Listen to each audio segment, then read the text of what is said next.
내용은요, 바울의 고별 설교인데요.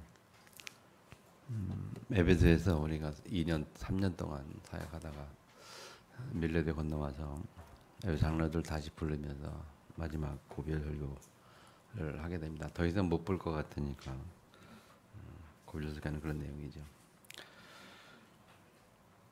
사람이 가장 중요한 순간이 어떤 순간인가는 죽음을 앞에 뒀을 때 또는 마지막이라고 생각할 때 농담하는 사람이 없겠죠. 중요한 이야기를 하겠죠. 오늘 바울도 에베소 장로들과 그 교인들을 향해서 가장 중요한 말로 마무리를 하는 그런 내용을 보게 됩니다. 그래서 신앙생활에서 정말 우리에게 중요한 것이 뭔가 하는 것들을 좀 발견하는 시간 됐으면 좋겠습니다. 오늘 그 깊은 샘 중재 편지에 보니까 100억 원을 얻고 생명을 잃은 여자 보셔서 알겠습니다만은 일본의 70대 한 여성이 남자들 몇 명을 통해서 이렇게 돈을 얻었고 죽이고 살인하고 돈 얻고 그랬는데 본인이 결국은 뭐 사형 선고를 받고 말지요. 그래서 100억 원을 얻었으면 뭡니까? 생명을 잃으면 그만이다. 그러면서 정말 우리 인생에 중요한 것이 뭐냐 그런 내용을 쭉 기록을 하고 있죠. 결국 사람은 흑암에서 빠져나와서 사단에서 빠져나와서 하나님의 자녀가 되지 않고는 결국 인간은 소망이 없습니다. 결국 무너지는 인생이요, 실패하는 인생이요, 후회하는 인생을 살 수밖에 없어요. 결국 사람은 거기서 벗어나는 길이 뭐냐면 사단에서 빠져나서 하나님의 자녀가 돼가지고 하나님이 주시는 참 안식과 평안 속에 사는 것이 최고의 승리인 줄 믿으시기 바랍니다. 그렇다면 우리가 하나님의 자녀된 우리가 살아가는 인생에서 가장 소중한 것은 무엇일까? 지난주에는 그렇게 말했죠. 하나님이 가장 소중하게 보는 것이 뭘까? 반대로 오늘은 우리 입장에서 우리가 보기에 나의 인생에 가장 소중한 것이 무엇일까? 그런 생각을 좀 해봤으면 좋겠어요.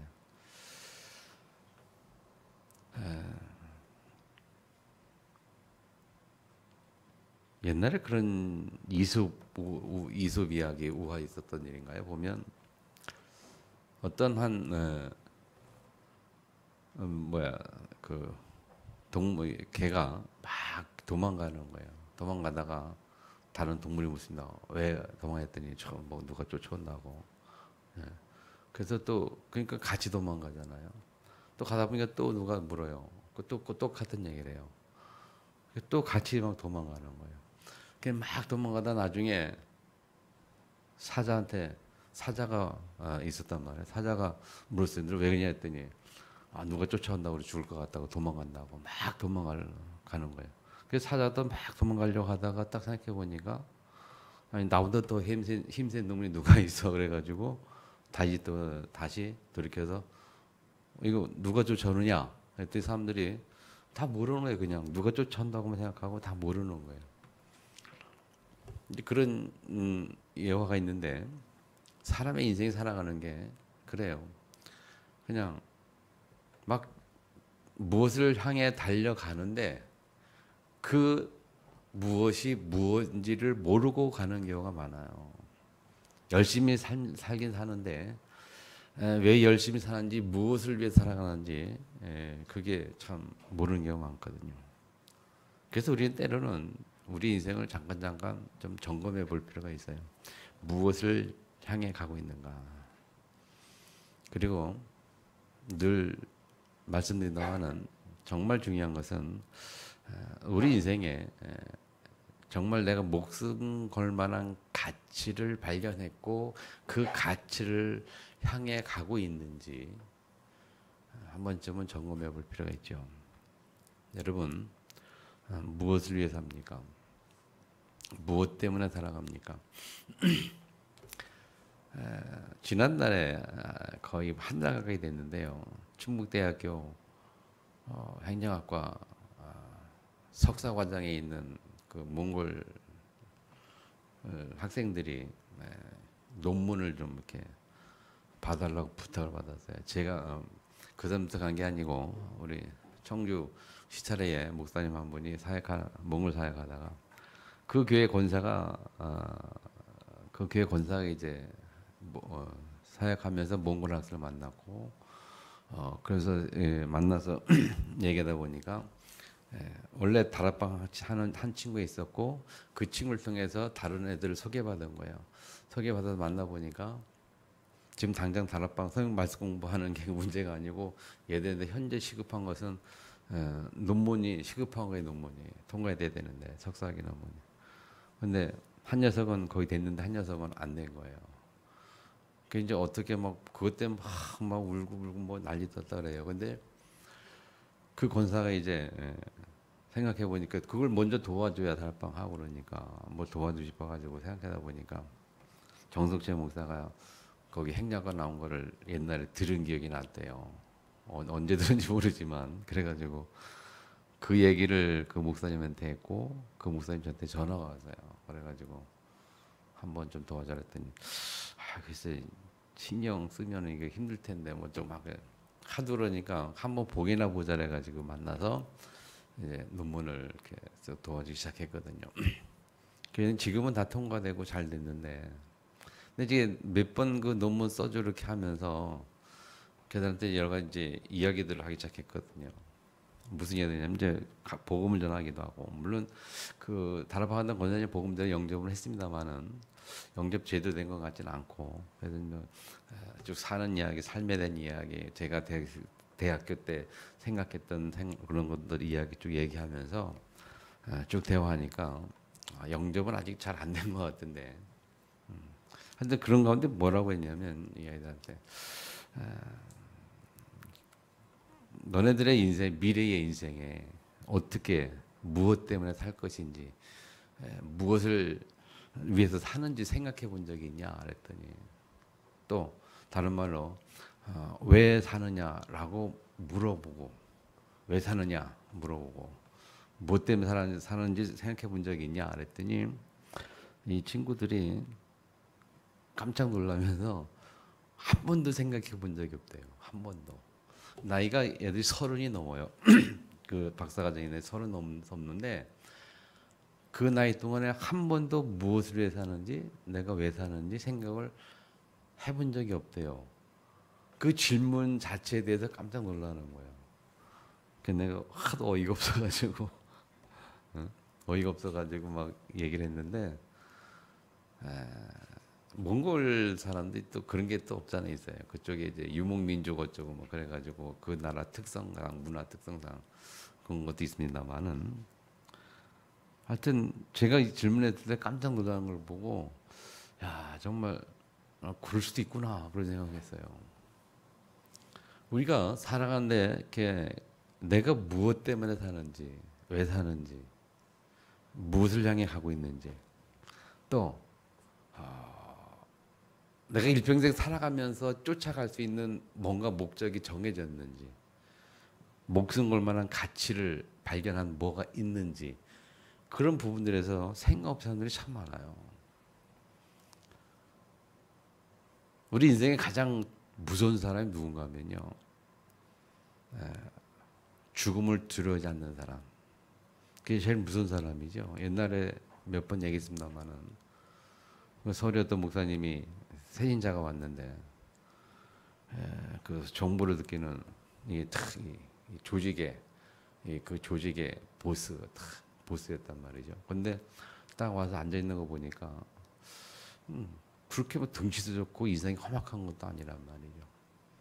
그래서 희망을 가가지고 대화를 하다 보니까 그 목사님 그렇게 물었대요. 내가 보기에 전혀 보스답지 않은데 인상도 여자처럼 곱상하고 키도 쪼만하고 등키도 작고 근데 도저히 볼 때 보스 그런 스타일이 아닌데 어떻게 보스 두목이 됐냐 보스 됐냐 그랬더니 그분 하는 말이 뭐라 그랬다고요? 목사님 간단합니다. 손을 탁 이렇게 하면서 딱 이것만 내놓으면 된다. 목만 내놓으면 된다는 거죠. 목 내놓은 사람한테 이길 사람이 없어요. 아무리 힘이 있어도.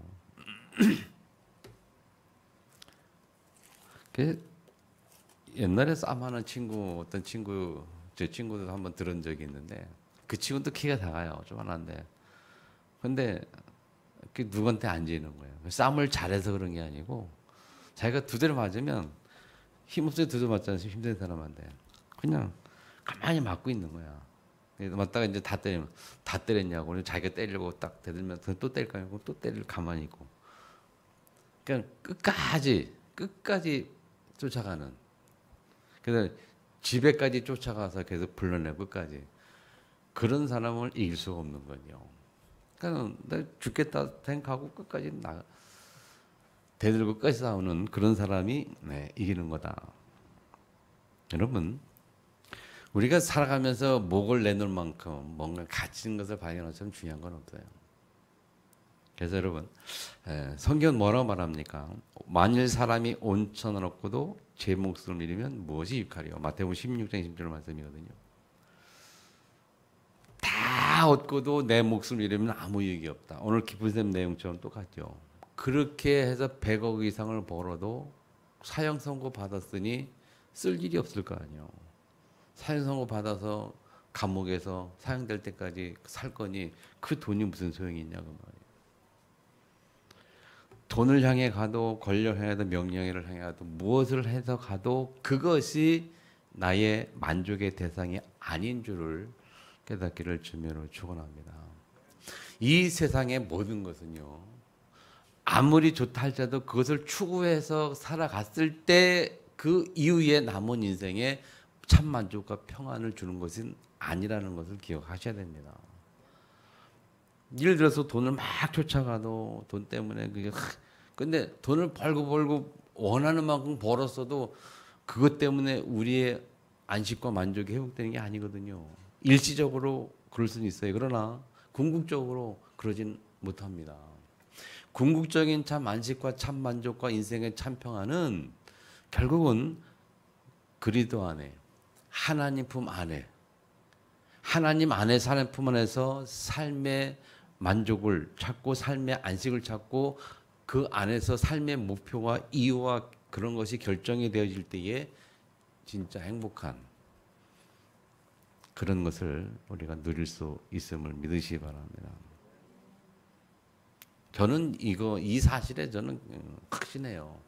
제가 경험을 했기 때문에 아무리 생각해도요 이 참 복음 외에는 답이 없는 줄 믿으시기 바랍니다. 이 복음 외에는 인생의 목적과 이유가 없어요. 복음 외에는 여기에 안식과 만족이 있을 수가 없어요. 아멘. 승리를 축복합니다. 그래서 바울이 마지막에 고백을 가면서 세 가지를 중요한 얘기를 한 겁니다. 첫 번째 뭔 얘기를 했느냐? 지금까지 어떻게 해왔는지를 이라고 됐는데 18절에 보면 바울이 밀레드에서 17절에 사람을 에베소로 보내어 교회 장로를 초청하니 에베소 교회들을 초청해서 왔단 말이죠. 그들에게 뭐라고 말했냐면 지금까지 내가 항상 여러분 가운데 어떻게 했는지를 여러분도 아는 바니 내가 어떻게 살았는지를 그동안 내가 어떻게 살아왔는지를 그들에게 이야기를 했어요. 그 얘기할 때 내용이 뭐냐? 주를 섬긴 것과 그렇게 말해요. 19절에 보면 모든 겸손과 눈물이며 유대인의 관계로 말미암아 당한 시험을 참고 주를 섬긴 것과 내가 어떻게 주를 섬겼는지 자기의 삶에 대해서 쭉 이야기를 했어요. 무슨 말일까요? 주를 섬겼다는 말은 뭘까요? 그 말은 사람들을 가르쳤다, 말씀을 가르쳤다도 되고 또 그들에게 복음을 전했다. 바울이 주를 섬긴 내용은 말씀으로 렘넌트들을 가르치고 회당 중심으로 말씀 렘넌트들을 가르치면서 복음을 전했던 그래서 디모데도 만났고 제자를 만났던 그 내용을 말하죠. 그러면서 그들에게 20절에 보면 유익한 것은 무엇이나 공중에서나 앞에서나 작집에서나 거리낌 없이 여러분에게 전하여 가르치고 복음에 유익한 것, 하나님 나라에 유익한 것, 그 모든 유익한 것은 다 그렇죠. 다 자기의 모든 것을 다 줬단 말이에요. 그러면서 마지막에 20절에 뭐라고 말합니까? 유대인 헬라인들에게 하나님께 대한 회개와 우리 주 예수에 대한 믿음을 증언한 것이다. 유대인과 헬라인들에게 모든 사람에게 뭐 했냐? 주 예수. 예수가 주된 것. 주 예수 그리스도에 대한 것을 믿음을 증언했다. 바울이 자기의 삶을 통해서 결론적으로 뭐 했냐 그러면요. 어떻게 살았는가 했을 때 자기는 복음 전하는 일, 그리고 말씀을 증거하는 일, 말씀을 가르치는 일. 여러분, 바울 사역의 가장 특징이 뭐냐면 특징은 회당 사역이에요. 회당 사역. 회당 사역은 뭡니까? 후대 사역이고 렘넌트 사역이고 교육 사역입니다. 그럼 무엇을 가르쳤느냐? 거기에 보면 성경에 여러 군데 보면 예수가 그리스도라는 거, 참 복음을 가르쳤다는 거예요. 그리고 어떻게 살 것인지를 가르쳤다는 거예요. 다시 말하면 사도행전 1장 1절, 3절, 8절을 가르쳤다는 거죠. 예수가 그리스도라는 거. 모든 해결, 우리는 인생 모든 해결을 했다. 그리고 어떻게 살 것인가? 하나님 나라 의를 구하라. 삶의 목적과 이유를 말씀했고, 그리고 그렇게 살아가는 인생에 우리가 방법이 뭐냐? 내 능력과 내 힘이 아닌 성령의 능력으로 살아야 할 것을 그렇게 강조했단 말이에요. 자기도 체험했고, 바울이 체험했잖아요. 사도행전 9장의 담에토당에서 아내를 통해서 체험했잖아요. 하나님의 능력을 체험한 바울이 그걸 이야기한 거예요. 우리의 능력을 살 수가 없다. 여러분, 우리의 능력이 얼마나 많습니까? 우리의 능력이 있다면, 힘이 있다면 얼마나 많습니까? 한계가 있거든요. 결국은 마지막 순간에 딱 부딪히면 인간은 100%다 무너지게 돼 있어요. 한계에 딱 부딪히게 되면. 어떤 인간도 그 누구도 예외는 없어요. 지금 정치인들이 뭐 이렇게 뉴스에 보면 이제 대선 나오려고 막 별 얘기들 다 하거든요. 그 다 얘기 전부 해도 아무리 그래도 마지막에 딱 한계 부딪히면 무너지는 건 순식간이란 말이에요. 결국 우리가 아는 것처럼 여러분 노무현 대통령도 자살하고 말이죠. 그러니까 아무리 끝까지 하고 걸렸고 힘이 있어도 그 자기 한계가 딱 오니까 그걸 극복을 못하는 거예요. 그럼 결국 자살을 선택했거든요. 아무리 돈을 많이 가지면 뭐합니까? 정몽원, 현대그룹. 아무리 돈을 많이 가지면 뭐예요? 한계가 딱 오니까. 자기의 어떤 힘과 능력으로 해결할 수 없는 어떤 한계에 딱 부딪혀 버리니까 그냥 자살하잖아요. 뭐 비근한 일은 많지요. 자살하는 모든 친구들이 보면 자기 한계를 못 이기는 거예요. 그 자기 한계라는 게 여러 가지 경우가 있어요.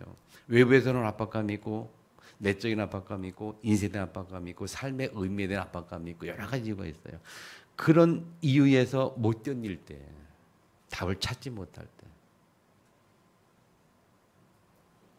저는 예전에 대학 시절에 그 답을 나름대로 찾은 거예요. 인생에 많은 고민하는 가운데 찾은 답이 하나님 안에, 복음 안에서 하나님 안에 딱 그 답을 찾으니까 그게 극복이 되는 겁니다.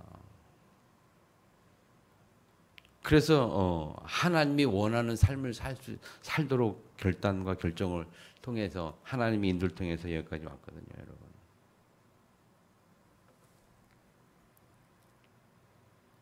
승리하시기를 주님의 축원합니다. 삶에 있어서 정말 무엇을 찾는가는 굉장히 중요한 거거든요. 자, 그렇게 바울이 자기 생애에서 그렇게 가르치는 사역, 복음을 증거하는 그런 사역, 어떻게 했는지를 말씀은 그렇게 얘기하면서 얘기했고, 두 번째 22절부터 25절 보면 성령의 이제 보라 이제 나는 성령에 매여 예루살렘으로 가는데 그랬어요. 이제 그 뭡니까? 지금 1번은 과거를 말해 지나간 과거 어떻게 살았는지 말씀에 대한 복음에 대한, 그리고 두 번째는 지금 내가 살아가는 삶의 방향에 대해서 말해요. 이제 나는 성령에 매여 예루살렘으로 가는데 그랬어요. 하나님의 자녀인 저와 여러분이 복음을 가진 저와 여러분이 이제 지금 살아가는 가장 중요한 내용이 뭐냐? 성령에 매이는 겁니다. 성령에 매여서 성령의 인도를 받는 삶이에요. 아멘. 그게 우리가 가야 할 가장 중요한 길이에요. 다시 말하면 영적 서밋이 뭐냐? 성령의 매인 삶이 영적 서밋의 삶이에요. 성령 인도를 받고 성령에 매여 성령 인도를 받는 것이 최고의 삶이에요.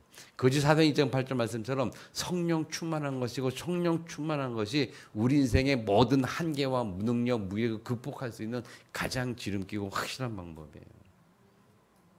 늘 얘기하잖아요, 여러분. 인간에게 제일 중요한 세 가지가 뭔지 아세요?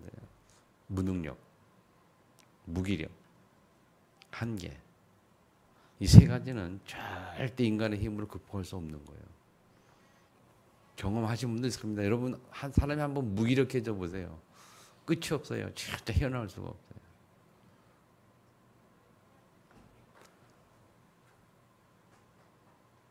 경험을 해보셨을 겁니다. 어떤 사람. 무능력. 자기가 무능력하다고 느껴지면서 한없이 그 무능력에 빠지면요. 진짜 벌레만도 못한 인간처럼 자기를 생각해요. 아, 나는 벌레만도 못하구나. 먼지 같은 그 무능력. 그러니까 아무것도 할 수 없는 무기에 빠지면요. 어떻게 할 수가 없어요. 그러니까 제가 예전에 경험 보니까 말이죠. 그래요. 정말 먼지 같은 존재예요. 나란 존재가. 어떤 자신감이 있을 때 막 그 자존감이 충만할 때는요. 굉장히 대단하거든요. 자신감. 뭐든지 할 수 있어요. 그런데 무기력에 딱 빠지기 시작하면요. 진짜 먼지 같은 존재. 아무것도 안 했나. 더군다나 한계 속에 딱 부딪혀보세요. 할 수 없는 한계.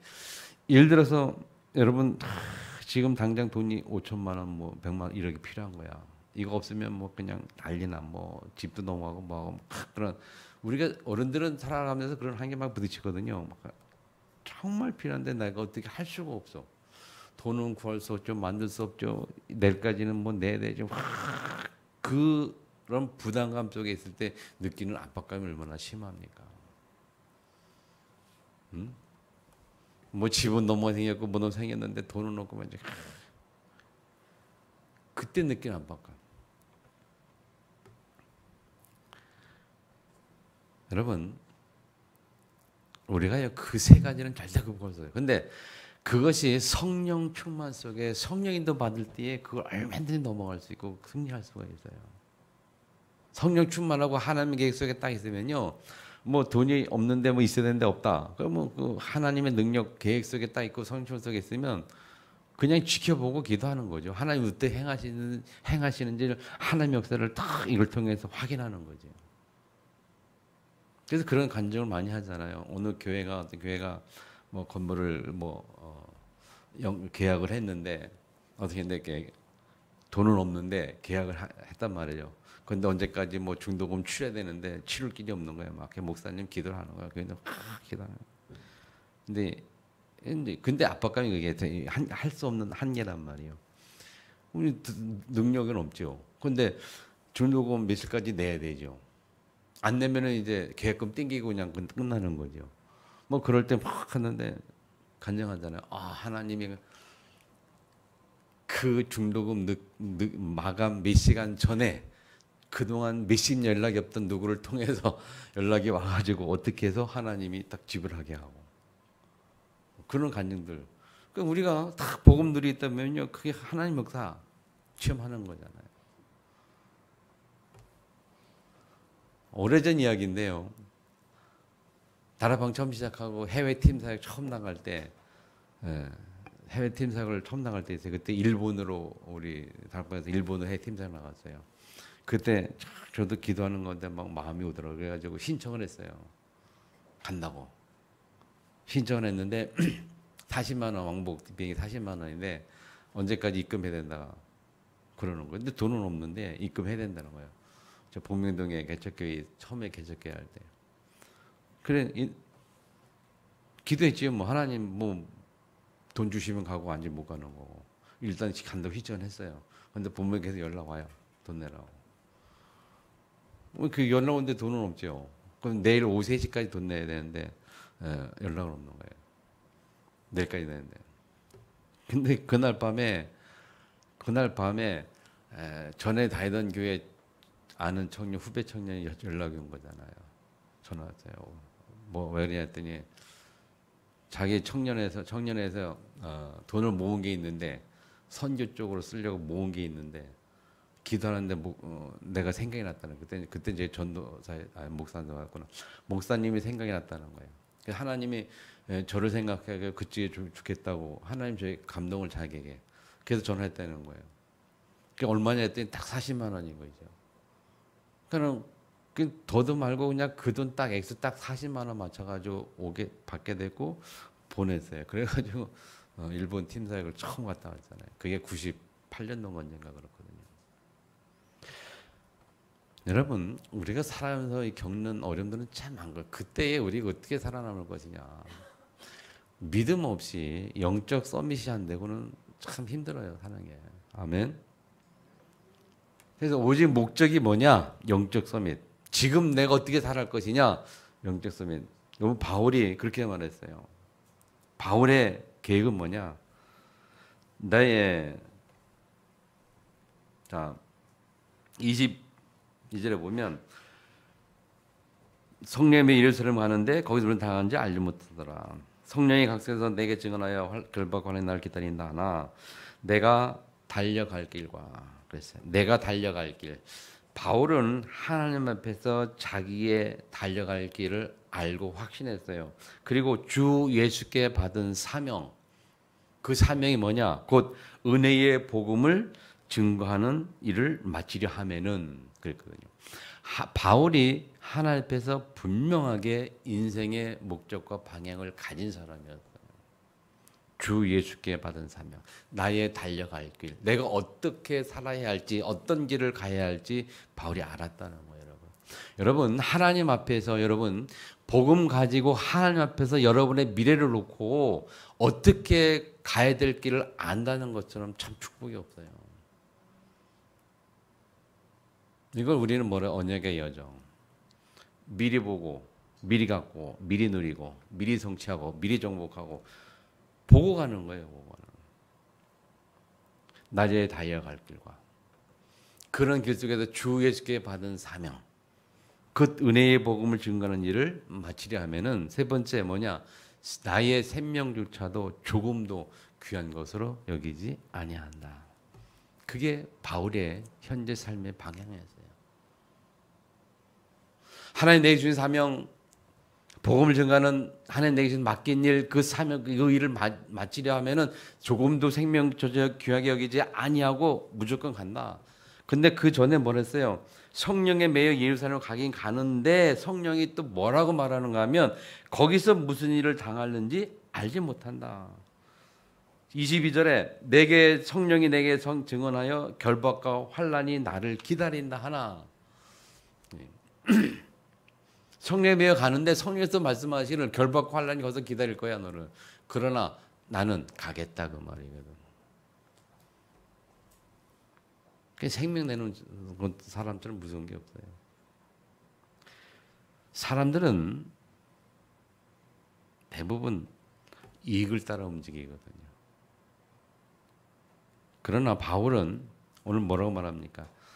나의 이익이 아니라 하나님의 이익, 하나님의 계획, 사명을 따라 움직이는 거예요. 바울은 분명히 각 성에서 결박과 환난을 기다리는 줄 알지만 그러나 간다 그랬어요. 왜 그럼에도 불구하고 가느냐? 결박과 환난은 당하는 것보다 더 귀하고 더 확실한 사명이 있기 때문에 결박이 환난이 있다 해도 더 귀한 것을 알았기 때문에 그 귀한 것이 뭐냐? 복음 증거하는 것에서 가장 알았기 때문에 상관없이 갔다는 거예요. 초대교회가 그랬지 않습니까? 초대교회가 마가다락방에 모일 때 우리가 아는 것처럼 뭐라 그래요? 거기 모이면 죽는 거거든요. 근데 죽는 줄 알면서도 거기 모였다.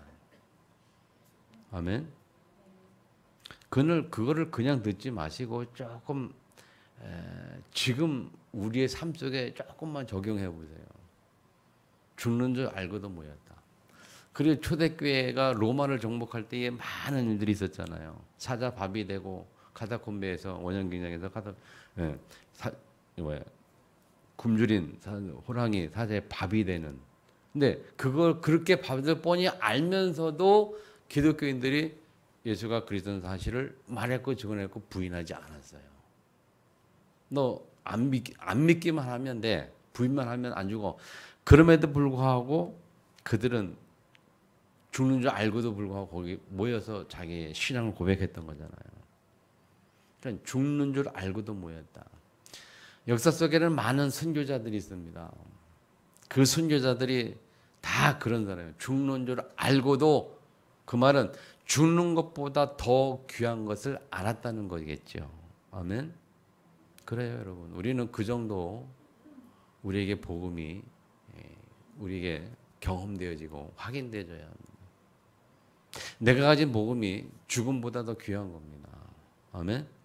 내가 가진 복음을 증거하는 전도는요, 주는 것보다 더 귀하고 가치 있는 일이에요. 아멘. 성경에 보면 그런 사람들이 영원토록 기록의 역사에 남는다 그랬어요. 그래서 다니엘 13장 3절 영원토록 비치리라. 로마서 16장 25절 27절 영원전부터 영세전부터 영원 후까지 하나님의 기록으로. 아멘. 그러니까 진짜 우리가 이것이 발견되어야 돼요. 그러니까 여러분 무슨 생각이 되냐면, 내가 가진 복음, 내 안에 있는 복음이 나의 생명보다 더 가치 있게 여겨지는지, 그런 부분들이 좀 생각이 되어졌으면 좋겠어요. 무엇 때문에 삽니까? 무엇을 향해 가고 있습니까? 그렇게 말할 때 답이 나와 있어야 돼요. 아멘. 반드시 꼭 기억하세요. 그 답이 나온 사람들의 인생을 하나님은 100% 책임지십니다. 믿습니까? 믿습니까? 잘 들으세요. 여러분의 인생을 누가 책임져야 좋겠습니까? 여러분이 여러분의 인생을 책임을 주지요. 보통 사람이. 부모가 여러분의 인생 책임집니까? 여러분이 가장 친한 친구 여러분 인생 책임집니까? 돈이 많은 사람이 여러분 인생 책임집니까? 그럴 수 있죠. 근데 그것도 영원한 게 아니에요. 바뀌고 있고 여러 가지 일이 있고 이해관계 있으면 바뀔 수 있고 그래요. 누가 우리를 책임지는 게 중요하냐? 하나님이, 창조주 하나님이, 전능자 하나님이 우리의 인생을 책임지는 게 가장 축복이잖아요. 맞죠? 그렇다면 우리가 어떻게 해야 그렇게 전능자 하나님 내 인생을 책임질 수 있겠냐? 한번 고민해 보세요. 하나님이 나 인생을 책임질 때는 어떤 의미일까? 그 책임진다는 것은 어떻게 해야 내가 하나님 내 인생을 책임질 것인가? 거기에 답이 나고, 그래서 그 답 얻어서 그렇게 가지고 있다면 뭐가 두렵겠습니까? 죽음이 두렵겠습니까? 아니겠죠.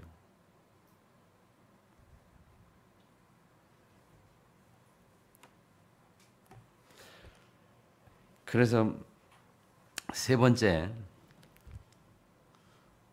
그렇게 하고 나니까 세 번째 이제 뭐라고 하냐면, 모든 사람의 피에 깨끗하니 그랬거든요. 26절에. 자, 지금 바울의 인생을 얘기하면서 이제 앞으로 여러분을 못 볼 줄 모른다. 그러면서 마지막 부탁하노니 뭐 그런 의미를 하면서 20절에 보면, 오늘 여러분에게 증언하거니와 이 모든 사람의 피에 대하여 내가 깨끗하니 이는 내가 꺼리지 않고 하나님 뜻을 다 여러분에게 전했습니다. 그랬거든요. 모든 사람의 피에 대하여 깨끗하다, 그 말은 모든 사람들에 대해서 자기는 할 일을 다 했다 그런 말이고, 하나님 앞에서 모든 사람에 대하여 할 일을 다 했다. 이유가 뭐냐? 뒤에 이는 내가 꺼리지 않고 하나님의 뜻을 다 여러분에게 전하였습니다. 하나님의 뜻을 다 전하였다는 거예요. 예를 들면 제가 지금까지 목회하면서 여러분에게 많은 메시지, 많은 일을 통해서 저는 여러분에게 하나님의 뜻을 다 전했습니다. 어떻게 살 건지, 뭐에 살 건지, 뭐 그런 얘기 수없이 얘기하면서 다 전했어요. 한 뜻이 뭔지, 어떻게 우리 가야 되는지, 그런 방향. 그런 거 다 전했단 말이에요. 그래서 내가 하나님 앞에 부름 받을 때는 여러분에 대해 나는 떳떳하다 하나님 앞에. 왜? 내가 할 일을 다 했다. 그렇게 얘기하는 거죠. 다른 게 없어요. 하나님의 뜻을 전달하는 게 그거 외에 다른 거 없습니다, 여러분. 아멘. 그러면서 이제 뭐라고 부탁하는가 하면 여러분은 자기를 위하여 또 온 양떼를 위하여 삼가라. 성령이 그들 가운데 여러분을 감독자로 삼고 하나님이 자기 피로 사신 교회를 보살피게 하셨느니라 그랬거든요. 여러분 바울이 에베소 교회 장로들에게 뭐라고 하는가 하면 성령이 성도들 가운데 민들 가운데 여러분을 뭘로 삼았다고요? 감독자로 삼았어요. 무슨 말입니까? 믿는 믿음의 사람들은요, 여러분, 우리 교회의 같은 교우들을 위해서 하나님이 세우셨고 하나님이 감독자로 삼으셨다는 거예요. 장로들도 마찬가지, 권사도 마찬가지고 평도 마찬가지고 서로를 위해서 하나님 서로를 보살피고 서로를 위로 보살피도록 하나님이 감독자로 세우셨다. 다시 말하면 사역자로 또는 목회자로 사명자로 하나님 세우셨다는 거예요. 아멘.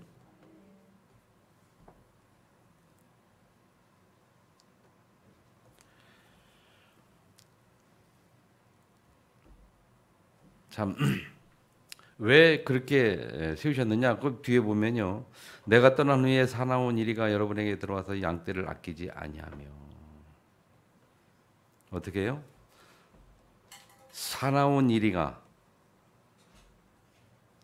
들어와서 막 휘터놓고 문제를 주고 어렵게 하고 힘들게 하고 또 뿐만이 아니라 3절에 보면 또 여러분 중에서도 밖에서도 들어와서 그렇지만 또 안에서도 어떤 사람이냐면 제자들을 끌어 자기를 따르게 하려고 어그러진 말을 하는 사람이 일어날 줄을 아노라 그랬거든요. 자 보세요. 밖에서 와서 틀어 눌려기도 하고 이리 같은 사람 이때들이 와가지고 그리고 이 안에서도 또 어떤 사람이 어그러진 말 통해서 제자들을 어떻게 해요? 자기 말을 따르게 하려고 쉽게 말하면 자기 제자를 만들려고 하는 사람도 있다고 말해요. 여러분 우리는 누구의 제자입니까? 여러분은 누구의 제자입니까? 예수 그리스도의 제자거든요. 그죠? 예수 그리스도의 제자가 가장 첫 번째예요. 목사님이 제자, 그건 그 다음이요. 네, 결국 목사님의 제자라는 것은 그리스도의 제자가 되기 위해서 과정이고 그런 것이지 그 이상도 이하도 아니거든요. 그런데 어떤 사람들이 그리스도의 제자 이전에 자기의 제자를 만드는 사람들이 있어요. 달방에 옛날에는 그런 일이 많이 있었거든요. 지금도 있습니다만은 그 남의 교회 성도들을 다 이렇게 팀장해가지고 자기 제자를 삼아가지고 자기 교회를 이끌어오는 사람도 있고 내가 양육하는 사람을 그리스도의 제자로 만들어야 되는데 나의 제자로 만드는 내 말을 잘 듣는 제자로 만드는 그런 경우가 있거든요. 교회 내에 그런 게 있어요. 예, 그런 것 때문에 그런 것을 잘 관리하라고 우리를 감독자로 세운 줄 믿으시기 바랍니다. 그래서 그 일을 위해서 31절에 뭐라 그래요? 여러분 일깨어 내가 3년이나 밤낮 쉬지 않고 눈물로 각사는 혼겨는 걸 기억하라. 바울이 그 일을 감당하려고 3년 동안 그냥 눈물을 흘리며 밤낮 없이 계속 가르치고 훈계하고 기도했다는 거예요. 이 3년의 내용이 뭐죠? 이 3년이 밀레노 오기 전에 두란노 서원에서 3년 동안 있었던 그 사역이에요. 두란노에서 3년 동안 뭐 사역했잖아요. 그죠? 그 3년 동안 사역을 어떻게 했는지 여러분이 알지 않냐. 그 두란노가 어디에 있습니까? 그게 에베소 지역에 있잖아요.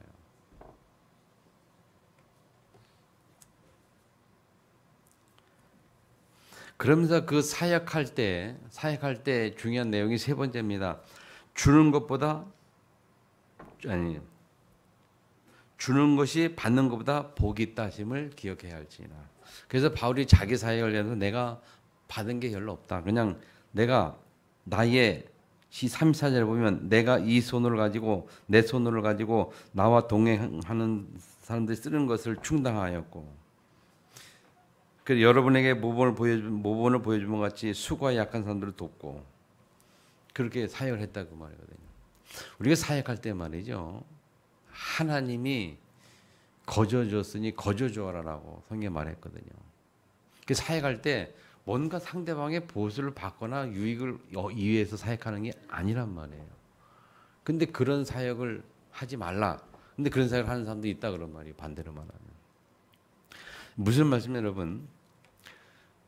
우리가 살아가는 삶의 현장에서 사역을 놓고 말할 때에 하나님 앞에서 사역하고 할 때, 사역이라고 말할 때에 세 가지 오늘 기억하는데, 감독자로 그들을 보살피게 하고 얼마나 바울이 3년 동안 그렇게 했는지 그걸 기억하면서, 그리고 오직 순수한 복음, 순수한 하나님의 나라와 그를 위해서만 사역을 해야지 돈의 관계, 이해 관계 속에 하지 말라 그런 말이거든요. 그래서 사람들이 교회에서 그런 일이 있어요, 여러분. 아주 이제 뭐 사역하다 제자고 어쩌고 친하다 보면 가끔 실수합니다만 뭡니까? 내가 가장 급히 돈이 필요하단 말이야. 그러면 너 한테 제자한테 금방 쓸게 줄게 이렇게 뭐 이런 식으로. 그런 경우가 있는데 뭐 그럴 수도 있죠. 근데 성경은 뭐라고 하느냐? 하지 말라 하나요. 우리가 순수한 사역으로 우리가. 아멘. 안 그런 경우도 있다만은 그런 경우가 더 많습니다. 돈 관계로 성도 간의 돈 관계 때문에 얽혀져서 좋은 일이 생긴 것보다는 나쁜 일이 생길 확률이 훨씬 더 커요. 뭐 잠깐 뭐 몇만 원 주고받고 빌려주고 할 수 있겠죠. 그러나 좀 이렇게 하다 보면 이 좋은 것보다는 안 좋은 확률이 더 커요. 물론 돈을 이렇게 빌릴 때는 그냥 아주 순수하게 그냥 준다 생각하면 상관없습니다만은 이게 그런 주고받는 관계 속에 있으면 힘든 거예요. 그래서 이 사역에 대한 내용, 다시 말하면 현장 서밋이 뭐냐? 모든 사람의 피에 대해 깨끗하니라고 말하는 것처럼 모든 사람에게 하나님의 뜻을 전하는 거예요. 그들을 하나님의 뜻이 뭐냐? 감독자를 나를 세웠고 그리고 그런 일이 가운데 또는 어그러진 제자들을 키우는 자들에게서 3년 동안 눈물로 기억하고 훈계하던 것을 기억하고 그리고 주는 것이 받는 것은 복되다. 바라지 말고 그냥 주는 주는 사역을 해야 되는 거예요. 기대하지 않고 주는 사역을 해야 된다. 이게 현장에서 우리의 사역의 자세거든요. 바울이 그렇게 말했어요. 앞으로 여러분 우리의 미래를 놓고 사역할 때 이 사역을 꼭 기억하세요. 자, 결론 맺습니다, 여러분. 사람이 무엇을 주고 제 목숨과 바꾸겠느냐? 마태복음 16장 26절에 말씀하고 있죠. 우리 남은 생에 바울의 고백을 통해서 우리 남은 생에 무엇이 중요한지를 발견하고 또 확인하는 한 주는 되길 바랍니다, 여러분. 그래서 우리 남은 인생이 시공간을 초월하는 하나님의 능력으로, 아멘. 치유와 서밋의 응답 현장에 주역이 되고 그 현장의 축복을 누리기를 주님으로 축원합니다. 통성으로 같이 한번 말씀 들은 것을 가지고 기도하겠습니다. 전능하신 아버지 감사합니다. 오늘도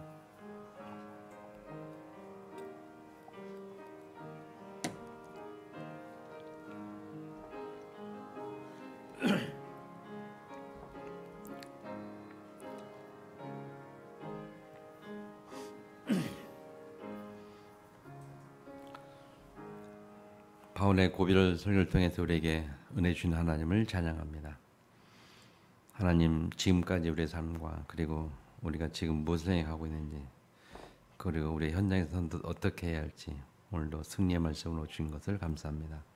마음에 새겨지게 하시고 각인되게 하시고 그래서 우리의 삶이 실제로 변화가 있는 하나님의 능력을 체험하는 현장의 증인으로 살도록 축복하여 주옵소서. 예수님의 이름으로 기도합니다. 아멘.